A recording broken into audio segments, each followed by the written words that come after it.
Lift your lid. Welcome to Swift Talk with Sherry Swift, helping you experience explosive growth, moving from where you are to where you want to be. Say no to mediocrity and yes to the life you want and deserve. Here is your host, best-selling author, performance coach, and speaker, Sherry Swift.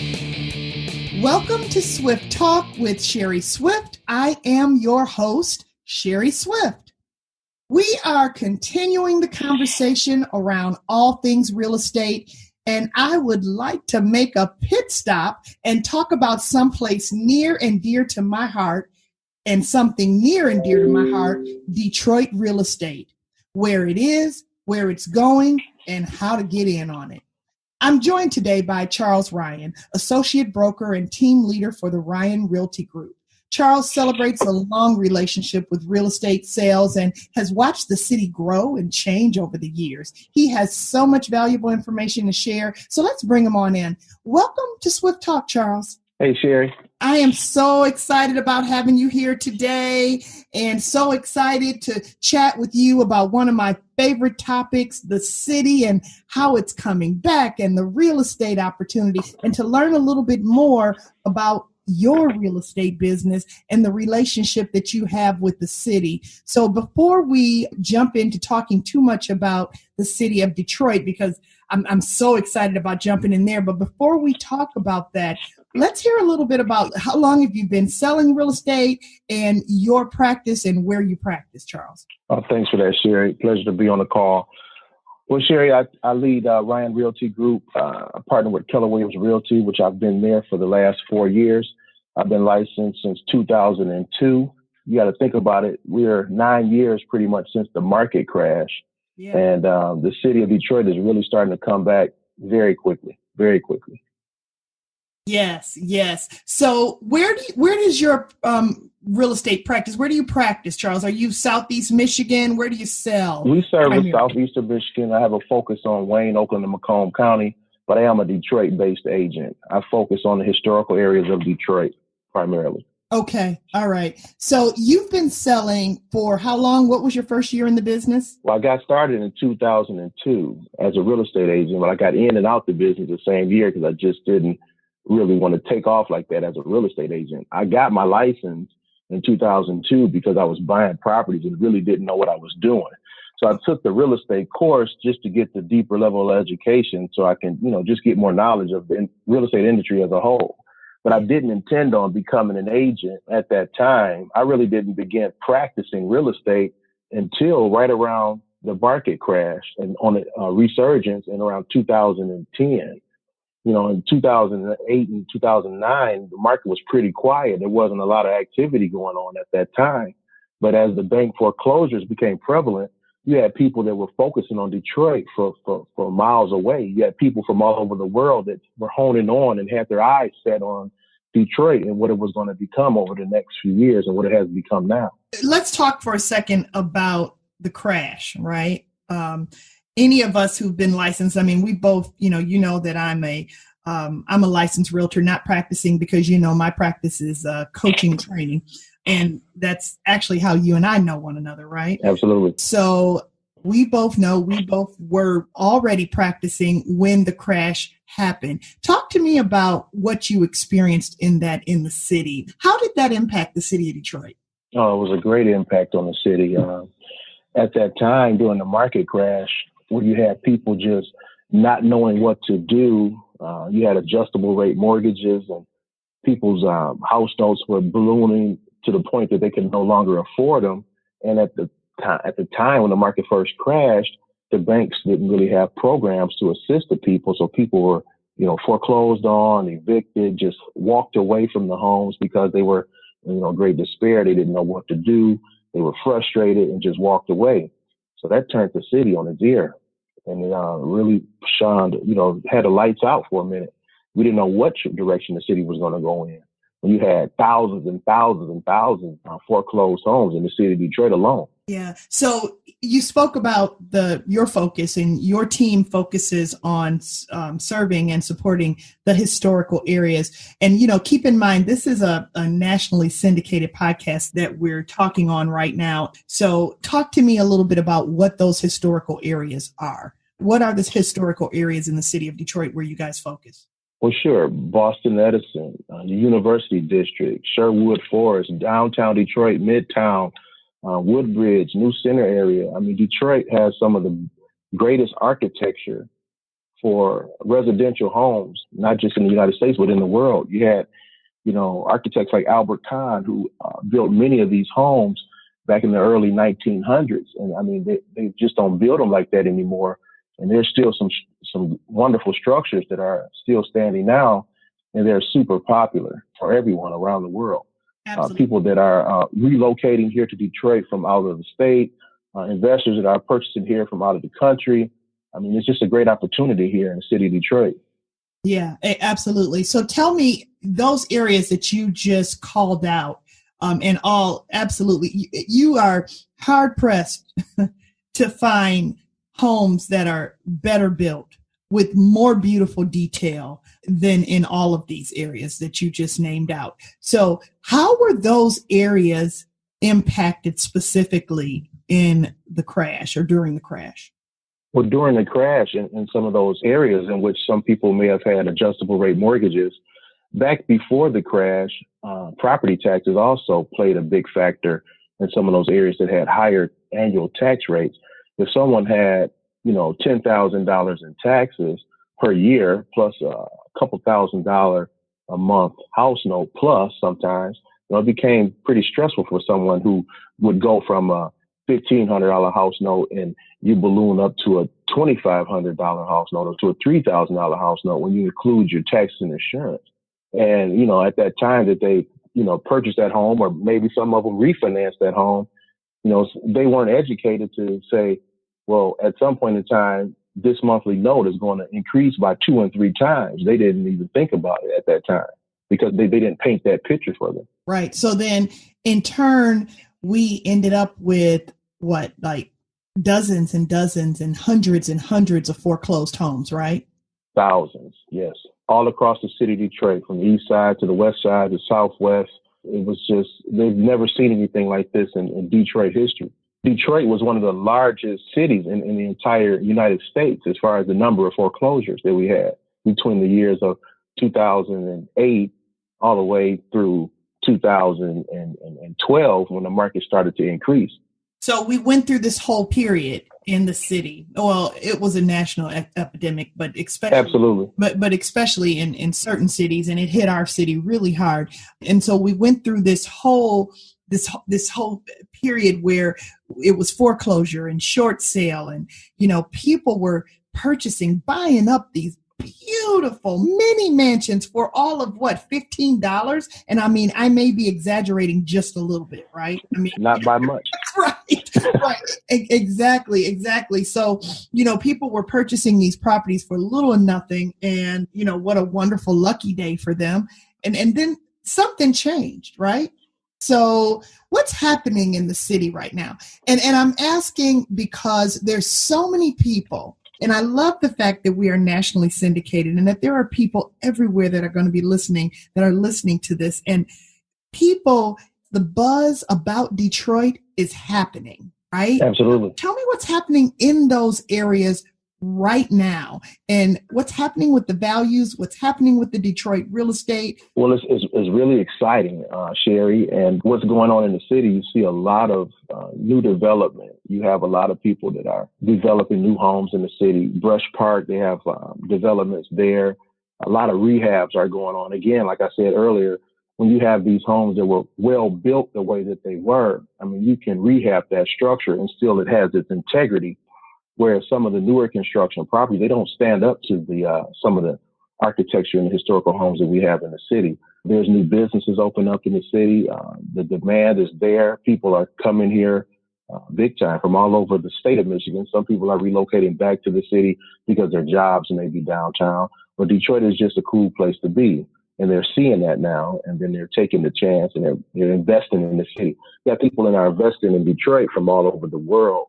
We have a very strong rental market in the city of Detroit. And right now, over the next 5 years, it's going to be a demand of at least, 6 to 7,500 rental units alone.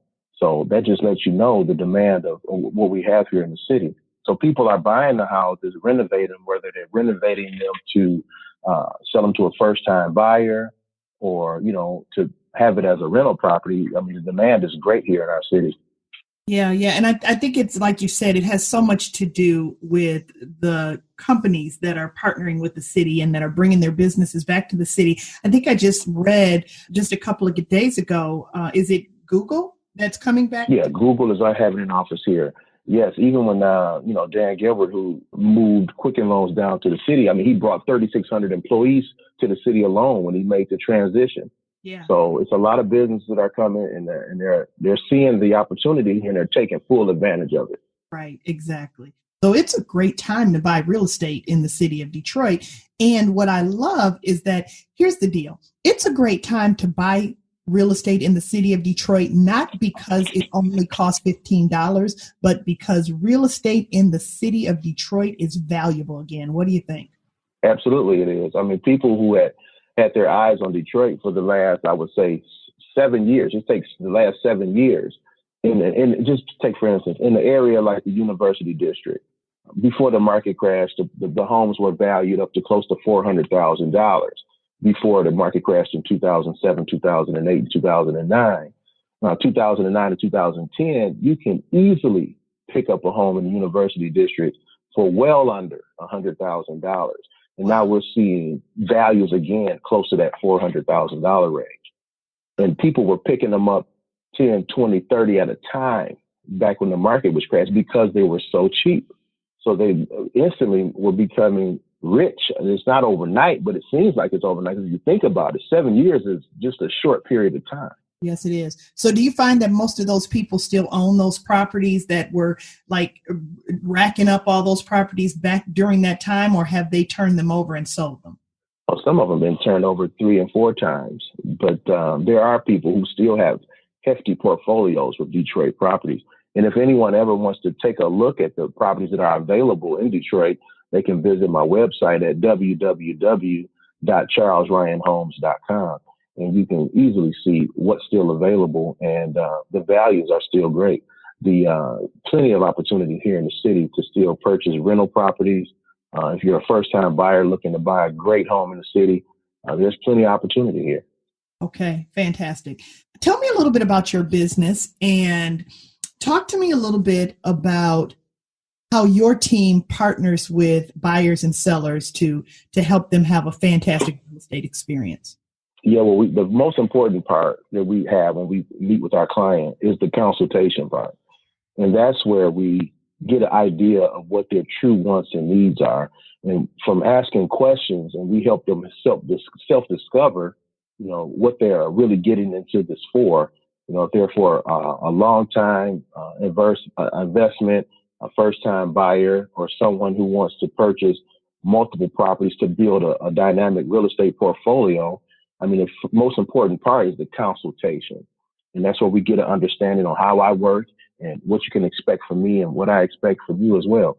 Okay. All right. So once we're finished with the consultation, I'm sure you have partnerships. I'm sure your team has partnerships, lender partnerships and inspector partnerships. Yeah, we are. We partner with several lenders in and around the metropolitan Detroit area. We have a host of knowledgeable home inspectors, contractors, home warranty companies. It's just a plethora of resources that we have for any buyers or sellers. I mean, if you're a senior that's looking to downsize, we will get you connected with moving companies, estate sale companies, other additional housing facilities. If you don't want to stay in a residential home and you may want a senior living facility, we will connect you with facilities for that. So it's just, whatever your needs are, we can fulfill those needs. Tell me what the biggest mindset block is for people who aren't experiencing home ownership right now. What's keeping somebody from buying a house? Fear, just fear of the unknown, not knowing what really goes on in the process. A lot of people who have spoken negativity about home ownership because they're unfamiliar with home ownership. And that plays a big factor on the person who really wants to purchase a home, but not really sure because they don't know the process. So we help them overcome those myths and those fears and by education. Yeah. So there's people, I'm sure, that you have to walk through, sometimes repair or removal, or, just adjusting things that need to be adjusted in order to qualify. Do you sometimes have to help people with that process? Sure, and that's another resource that we have. We can direct people to credit repair specialists, and some of the lenders that we even partner with, they have a service that they will provide for the client free of charge. Okay.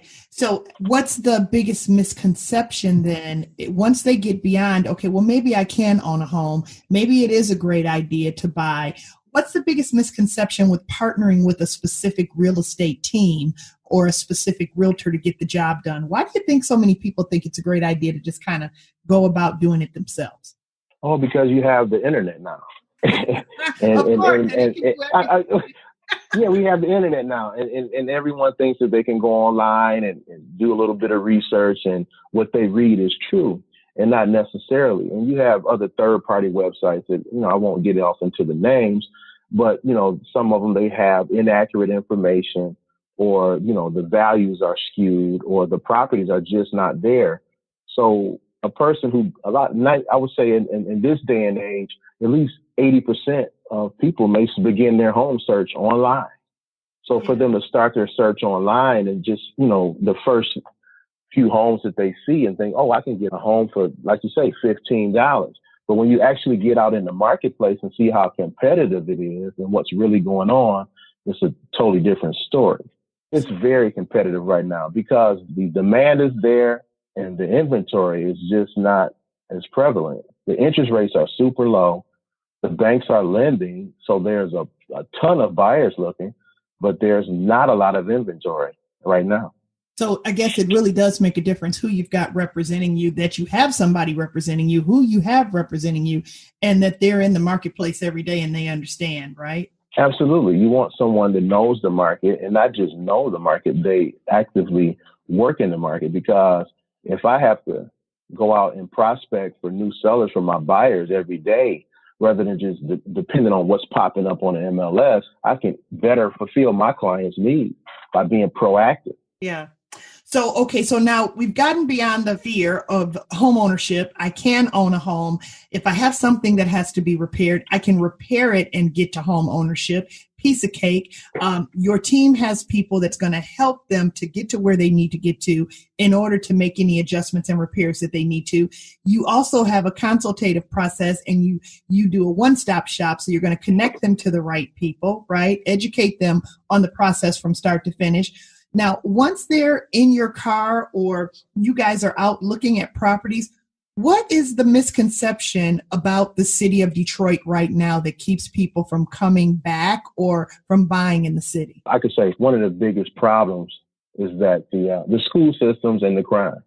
Some of the people, they love the houses, they love the architecture, some great neighborhoods. However, when it comes time to, and high home insurance and high auto insurance in the city of Detroit, is a big deterrent from people who would really love to live in the city.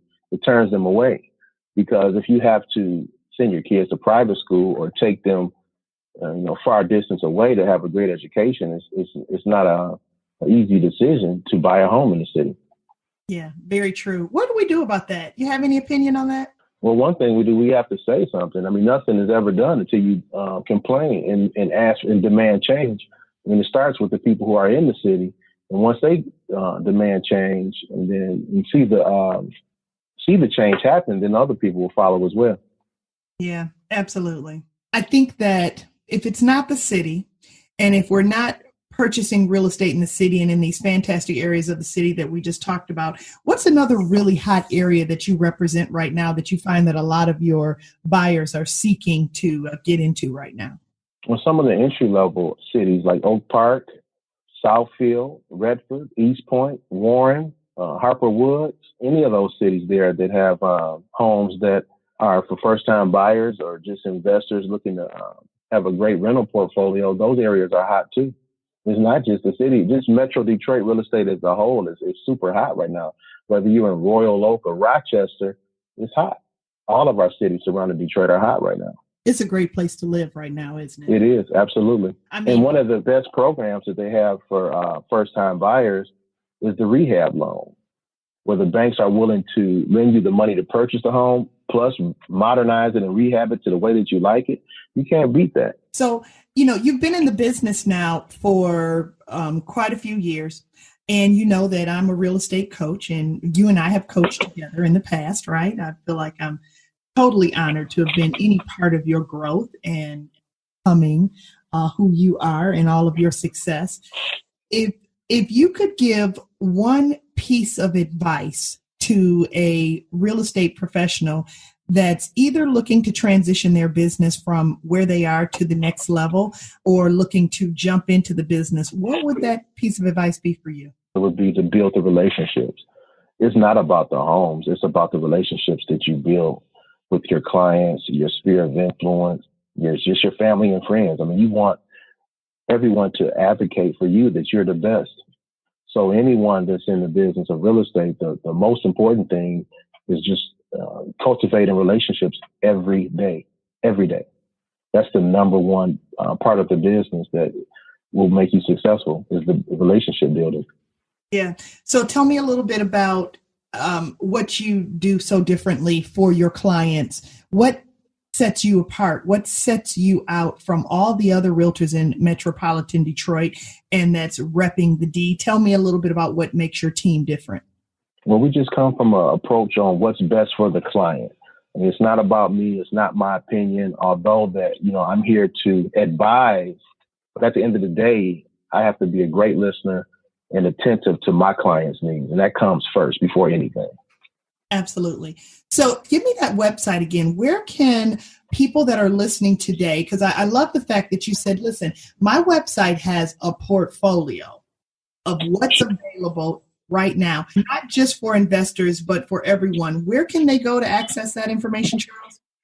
That's www.charlesryanhomes.com. That's www.charlesryanhomes.com. Okay. Now, before we transition to anything else, I want to talk a little bit about the importance of representation when you're working to sell your home, right? And so I'm sure that it's not just buyers that your team is working with in the city and in the surrounding areas of the city. You're also working with people who are working to sell their home. If you don't mind, would you tell me a little bit about why people would decide to sell their own home? What's the benefit of that, of not having representation of a realtor? Well, there is no benefit in that. It's a myth and a misunderstanding that people think they save money. And in the long run, you wind up cheating yourself, because absolutely what you're doing, if you're for sale by owner, you're bidding against your own self with a buyer. Who do you have in there to negotiate for you? Who do you have in there to make sure that you're absolutely getting the most dollar for your home? Okay, so I completely understand. And I agree. I think that when we're talking home ownership and we're talking about your most valuable asset, okay, it's not a question, if you agree with me, as to whether or not people can sell their own home. It's just, that's transactional. The question, it's whether or not they can net out the most amount of money, right? At the end of the day, that's what the goal of the seller is to net the most money. And just if you don't have that buffer, sometimes you may give in where you could have negotiated a better term for yourself if you had the right representation. Absolutely. Exactly. And in this market being as competitive as what you've just stated that it is so important that they have representation that's looking out for their best interest and that's going to pull in the right amount of traffic in order to create the best opportunity for their net, right? Yes, it's all about the marketing now. 80% of people start their home search online. However, with sale by owners, you're very limited to what you can, the traffic that you can drive to your home. Yeah, you can put a sign out front. Yeah, you can post it on one of the third-party websites. However, with my team and I, we have almost unlimited. We have at least 365 websites that our properties show up on. We have over 10,000 other agents that we are able to network. We have a out-of-state network that's phenomenal. Since I've partnered with Keller Williams Realty, we have 150,000 agents plus in our network that I can also market your home to. So the benefit is working with us so that we can get your home exposed to the maximum mobility. Okay. One more thing before we wrap up here, because this time goes really fast. I can't believe we've almost been talking for 30 minutes here. Tell me a little bit about your team and the plan for your team in the future. Are you looking to partner with additional realtors to join your team? Are you looking for talent? Always looking for talent, Sherry. That's one of the ways that you really grow your business is by seeking out talented individuals and people that have that drive and determination that want to succeed in this business of real estate. It's a very demanding industry, and I'm just looking for people that are excited and want to grow just as well as I want to grow. Yeah. So listen, and one more time before we go there, hit the top, let's say, 5 areas in the city of Detroit that are now just in the eyesight of everybody, and it's the place to live, and it's where everybody's heading. Give me the 5 one more time. You have Corktown, you have downtown, you have Midtown, you have the University District, and you have Sherwood Forest Palmer Park area. Okay. And those are just a few. We have several hot pockets in the city. It's amazing what's going on in our real estate market in the Detroit area. Yeah. So much fun to watch it come back. So much fun to be a part of it. I am super excited for you and your team, and that you are insulated in this now. You grew up in this. You went through this with the city, and now you're having an opportunity to enjoy selling the city and selling the value of the city. So I'm really, really excited for you guys. So thank you so much for being our guest today and for repping the D. So how repping the D? Yeah, we're repping the D. So tell me, how will my listeners find you? Give me your website, give me your phone number. How can they find you? Sure. The website again is www.charlesryanhomes.com. www.charlesryanhomes.com. You can log on there, view properties. You can also register on there for a consultation, and we will contact you within the day and set that appointment for you. And you can also call our office at 313-355-2487. That's 313-355-2487. Okay, fantastic. Thanks again, Charles. To our listeners, I am so grateful that you are here with me on this journey, and I want to invite you to connect with me on Instagram at Swift Talk for upcoming episodes and series, and for an opportunity to win a free coaching session. Visit me on my website at www.sherryswift.com to read my blog on this episode focused on Detroit real estate, and to receive a bullet-pointed recap of this episode. And then let's be friends on Facebook. You can find me at Swift Transitions. Please write to me at swifttalk@sherryswift.com. Tell me what you thought about this episode, your personal experiences with watching the city grow and come back, and with your experiences with Detroit real estate. And then tell me if it's okay to share your letter on the next episode. I appreciate that opportunity. Comment wherever you're listening and tell a friend, because my goal is explosive connections in order to be a life-impacting resource for many. Bring somebody along. Life is delicious, my friends. Let's enjoy a great big old slice of it together. Till next time. You've been listening to Swift Talk with Sherry Swift. If you would like to schedule time with Sherry, download the show notes and much, much more. Find it all at www.sherryswift.com.